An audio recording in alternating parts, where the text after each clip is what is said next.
So you feel like you have tried everything when it comes to anxiety recovery. You know, you've tried all the tips, the tricks, the things that you've watched in videos, the books that you've read, and you still feel like you're not seeing any results. In fact, some of you might be feeling like things are getting worse. Your panic attacks are still happening every day.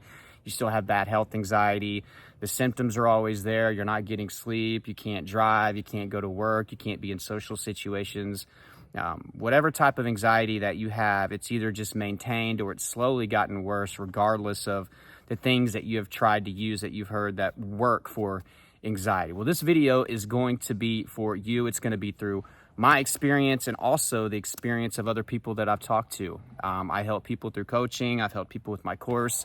There are some things that you can do, yes, even if you feel like you've tried everything, to really gain momentum with your progress whenever it comes to anxiety recovery. If it worked for me and it works for other people, I'm telling you, it'll work for you. So you want to watch this entire video to get the value. So one of the biggest reasons you feel like you've tried everything and things aren't working is because you didn't actually stick with that tool or technique or tip or mindset or response long enough to actually get your subconscious to get on board with it for it to start making good gains. You will have some breakthroughs with some things, guys. I'm not saying that breakthroughs aren't possible where you can get results very quickly. But I want you to expect, guys, to have to stick with a tool, you know, for quite some time before it just starts snowballing. The thing is that we get given these tools, right, either through videos or books and everything, and we think that we're just going to go right into it and it's supposed to just magically work and connect with our subconscious. Like I said, you can have a breakthrough here and there. But for the most part, for most of us, it's going to take time for the subconscious to be all cool with meditation. You might feel quite uncomfortable like I did the first time that I meditated. For some of you, you're not going to be very efficient when it comes to journaling. You're not going to be great at completely changing your diet. You are not going to be great whenever it comes to exercise. You know, your form's not going to be there. Your stamina is not going to be there, right? You're not going to be very efficient at it in the beginning. It takes time. Not to mention your subconscious, it's not happy whenever you change your diet up, right? It's not happy whenever you start exercising, especially if you're afraid of exercise due to health anxiety. But it's not excited about all these changes that you're making. Whenever you put a new technique or a tool in place, that's a change. And whenever you have anxiety and your subconscious is sensitive to change, sometimes anxiety can actually get a little bit worse whenever you try something for the first time and you're trying to implement it and get it solidified, right?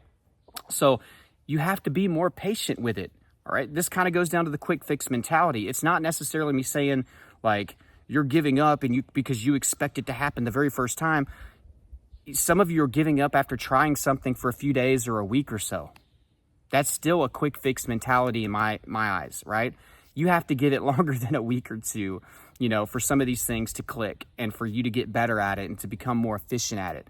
You know, I gave diet and exercise and meditation. I'm talking anything, responses. You know, what if you're trying to convey safety to your subconscious, right? Because I'm big on that. Like, why is it safe to get into the car, right? To drive to work or to drive to town? Why is it okay? Why is it safe? And then you give those reasons. You present evidence to your subconscious. The thing is that you've told your subconscious for so long that it is dangerous. And I do agree with you, subconscious, when you're scaring me. I don't want to get in a car. Something bad is going to happen. We are going to have a heart attack, or we are going to get in a crash, or I'm going to have some horrible situation happen whenever I drive. You've said that message so long that now that you're trying to convey safety, which is a good technique, a tip, right, to get better and to rewire, now that you're trying to do that, your subconscious just doesn't trust you, right? Just like it doesn't trust you whenever you change your diet up. It doesn't trust you when you first start exercising, when you never exercise. It's going to tell you that this is dangerous. No, this isn't good. What do you mean things are safe? No. Something bad is going to happen because you have told me this over and over again. No, why are you changing your diet up?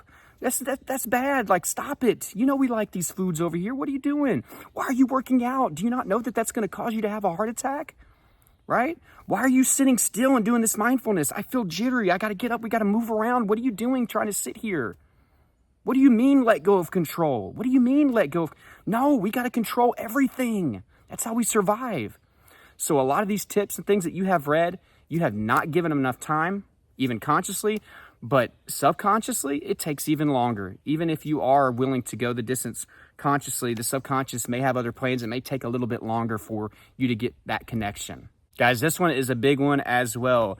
you don't have the right mindset or attitude when it comes to the things that you hear that are good for your mental health, whether that be cold showers, again, changing your diet, exercising, mindfulness, especially exposure. You're going into exposure with this horrible mindset of fear and, frustration and anticipatory anxiety.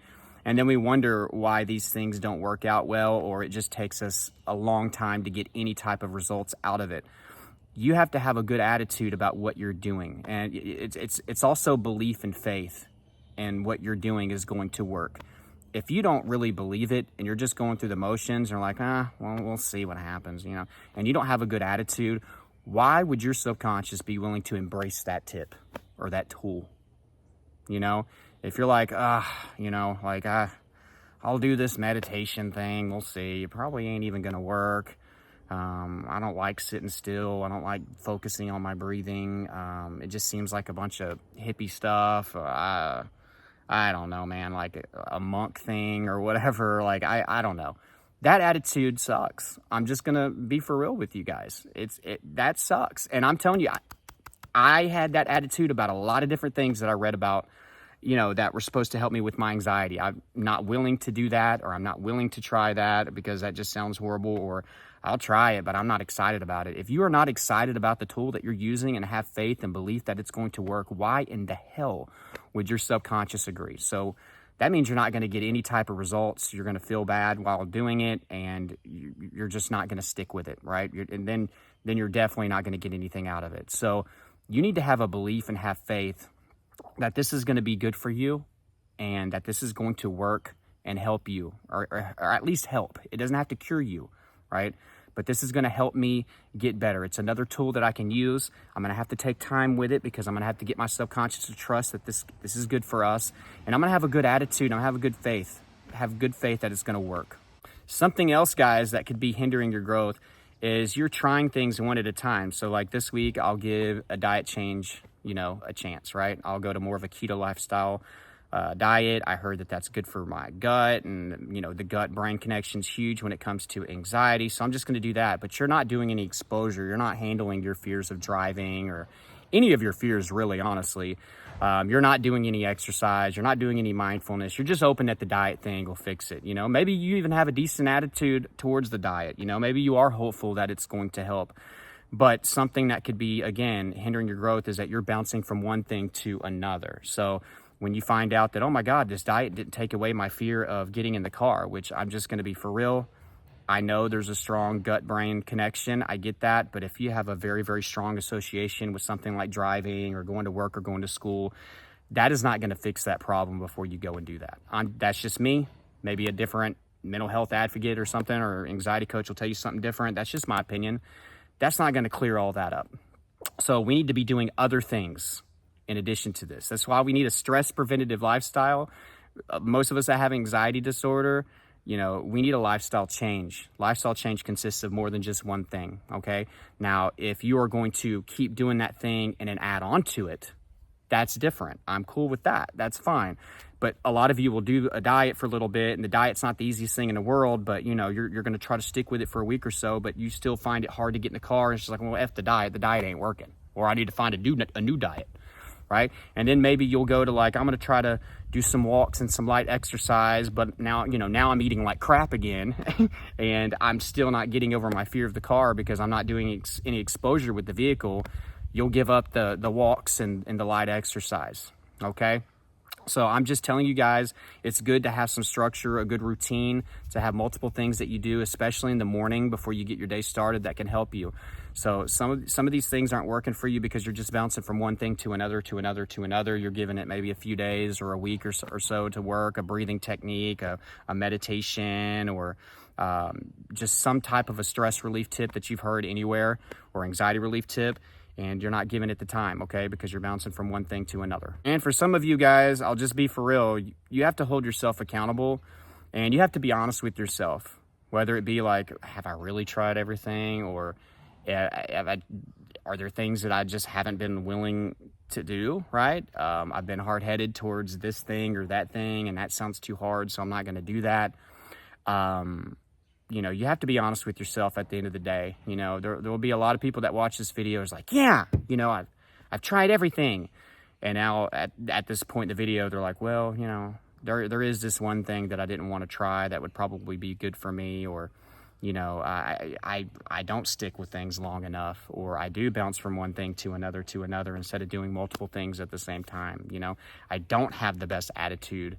And I get it. It's hard to have a good attitude about something when you're dealing with symptoms. You know what I mean? I know that that's hard. I dealt with it personally for years. So I understand it's hard to do these tools and tips and to put a routine together and to have that structure and to go get in that car and start working on exposure when you're having symptoms. That's the hard part of this, right? We have to change your life and do these things even while we feel symptoms. So I understand that that's a struggle, but I'm telling you, if I could do it, you could do it. I guess the biggest thing is consistency. So I want you to go down below in the comment section in all caps. I want you to put, I will be consistent.